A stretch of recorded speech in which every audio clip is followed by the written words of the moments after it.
Yawwa ne dora Allah malam dan gyara na Allah.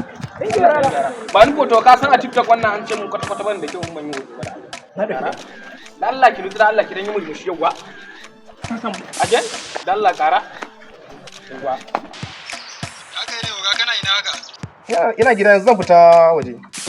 Nan fa yanzu gwamnati na zo. Wani dan rashin kunya kawai ya zo nan ina ma yarinyar bayani. Kawai ya zo zai dauki hoto da ita. Matan da zan aura din? Ita wallahi. Gane na ina zuwa yanzu nan. Ka dan jira ni 2 minutes. Muna nan mata bara mu wajen shiga cikin nan ba. Wannan mai pass. Mu je. Da kana ce mata su ba. Oga! Oga billahi ne oga! Oga!